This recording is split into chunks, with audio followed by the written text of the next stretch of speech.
Hey everyone, welcome back to Two Nerdy Families. Today we're going to be talking about the GoPro 7 and the GoPro 5 and give you a little bit of pros and cons of each. All right, that sounds good. I'm excited to actually talk about it. I'm way excited. Because, today, I don't know if you guys know this, but we actually film in the GoPros. So we have the GoPro 5 that's doing our front-on facial features, but then we have GoPro 7s that are going to be doing our side features so that you guys can really see the difference between the two and to see which ones you guys like. And then we're going to be doing a lot of other things. We're going to be doing like time-lapse photos.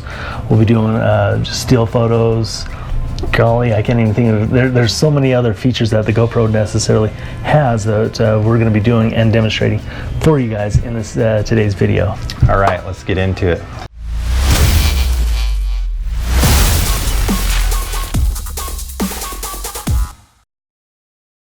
So today we're going to be taking out the Hero 7 and the Hero 5, which we do all of our shootings in our studio with the GoPros, and so you're going to actually see the difference outside with regular light, seeing the difference in the colors, and then we're going to be doing some time lapse and all this other fun stuff with it. So the GoPro 7 has the 12 megapixel camera, but it shoots in 4K with 60 frames per second as a default. That is amazing. That is really good. We are shooting in 4K 30 frames per second, so that it is equal to what the Hero 5 is shooting at. So you see right here is where we have our GoPro 5, and then over here we have a GoPro 7 and another GoPro Hero 7 over here. So we have to just make sure our video quality is the same across, and so that's why we're doing the 4K 30, even though with the 7s we can go up to 4K 60. You know, like the 7, it has that hypersensitivity and the stabilization inside it. It's all electronic, and 5 has it, but they use just regular stabilization, whereas 7 they've increased that with with technology as it's getting better. Made it really nice and smooth, and you'll see that in this video. It's almost like an electronic gyro, right? That actually helps to stabilize it, all built around software, and you'll see the side-by-side differences as we go through and do a quick demo. Just some of the other features that we're going to be looking at is the battery, how it's really easily accessible to remove it. It is waterproof right out of the box, and that's the neat thing as well with all the GoPros. The one thing is if you guys are looking at the GoPro and you're like going, hey, I'm viewing this on my phone or tablet or anything, it's connecting it via Wi-Fi or Bluetooth, and you put it in that water thinking that you'll still be able to have like a live stream to it. You won't be able to. The receivers doesn't pick up those signals as it goes through the water. Just keep that in mind.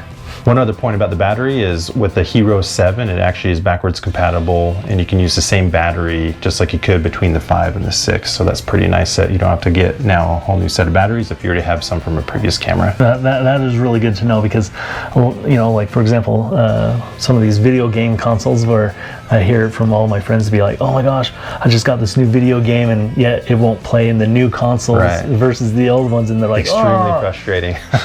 So one other cool feature about the Hero 7 is the touch screen, right? And even with the 5 and the 6. So if you haven't had one of the GoPro Heroes 5, 6, or 7 now, it's pretty awesome. When I didn't have a GoPro, you've had some of the previous GoPros, but as I was looking, there weren't any buttons on it, and I think that's just kind of what's expected, is that everything's touch screen now. The features are a little bit different. I was trying to swipe to the left to view it when I have the 5 versus the 7. It's a little bit different. They want it to scroll up to go through the little media files. That's something that I just learned about as well as going through it, but it's not that big of a deal. We will go through the menu of the Hero 7 and just show you any differences that there might be between the 6 or if you had the 5 before. 5, 6, and 7 is they have the voice control, which is super awesome and neat to have. There are some features that we don't like about the voice control, that we've been actually trying to get all 3 of these cameras in sync with doing the voice control, and whatever we were saying, it would cut out sometimes. It would pick something up that was Whatever thinking we it were was in saying. the commands, and it would actually shut off one or all Yeah. the cameras at once. Absolutely. And so, but it is nice to have that voice control, like if you're snowboarding or you're doing something where you necessarily can't have that control of the device. And you're not talking the whole time. And you're like not we are. talking, yeah. Just to have it out there so that you can say, hey, take a picture or whatnot, and we'll go through those commands as well. But so we do turn it off for when we're filming so that it doesn't shut off the camera as we're doing so. The Hero 7 there is the option for auto offload up to the cloud. So obviously you can pop your SD card out and upload it to your computer separately, but if you want to have it on the cloud, you need your GoPro Plus subscription in order to do that. So just keep that in mind. One of the other cool things that we're going to be doing is the time-lapse photo, is where it is taking a series of photos and stitching them together automatically through your GoPro so that you can see that and just kind of make your own sphere or, you know, of what the object you're looking at. Really neat, really fun. And one of their awesome features is the slow-mo, and I actually want to test this out too and just see how good it is. The thing with the Hero 7 is you also have 4K 60, so a little bit smoother now, having 60 frames per second. Hero 7, it as well has the live streaming, much like its predecessors, the 6 and the 5. It has those capabilities of doing the live streaming. The super photo is not necessarily like the other photo. The 7 will actually allow you to go in there and you can adjust the lighting and the coloring right then, and you don't have to necessarily have additional filters or, you know, Photoshop or anything like that. You can do that right from the camera. Awesome. It has the embedded GPS chip, so you know, with all your videos or photos, if you're interested in knowing the location or having that metadata available to you, that's obviously there with, you know, same as the other GoPros. Much like with 5 and 7 and 6 and all the other, it does have as well as the capability of doing quick stories on the app, so that you can do a lot of your editing at the location, and you don't necessarily have to go home and do your editing at your studio or wherever you do it.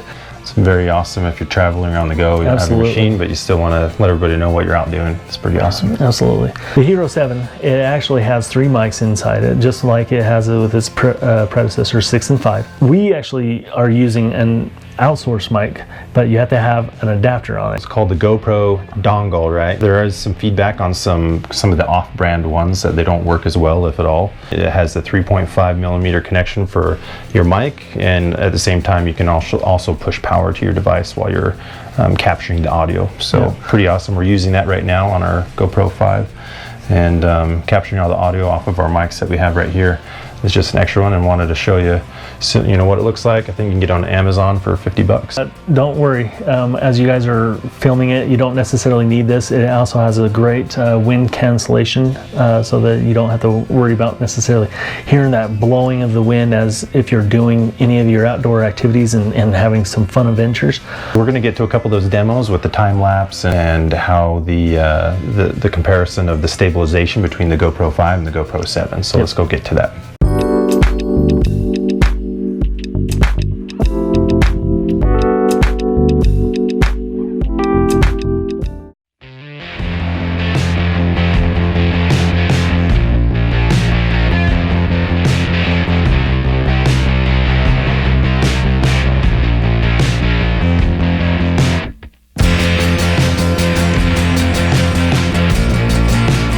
Okay, so we're going to be looking at the stabilization and color tests from the GoPro Hero 5 Black that's on the left, and then the GoPro Hero 7 on the right. As you can tell right now, just going over some bumps, and you can clearly see a huge stabilization difference between the 5 and 7. We just did a little makeshift holder for the two GoPros, and you can see how well that 7 with that stabilization sensor inside it, that it is clearly a much smoother ride that can give you that great quality that you're looking for your home videos or your anything you want to do. As well, look at the difference in color, the skies, how rich that blue is on the Hero 7 versus the GoPro 5. All All right, guys, so we got some time lapse. We saw some comparisons with between 5 and 7 with the stabilization versus a super hyper stabilization. Well, that's about it with all the neat things that it has within the GoPro Hero 7. We're excited that we brought 2 into our nerdy family so that we can actually have some more fun and adventures with We're going to have families. a lot of adventures, right? We're going to try and take it out, you know, especially with our fun Saturdays with our families, and get out there and use these and kind of show you a little bit more of what these GoPros are capable of doing and the quality that they bring. Absolutely. And also just make sure to subscribe to our channel, give us a like, hit the little bell notification, and also be sure to leave us a comment. Tell us what you thought about this video, if you have any questions, anything you'd like us to review in the future, and we'd be happy to do that. Peace. And that's it from Two Nerdy Families. That's a wrap.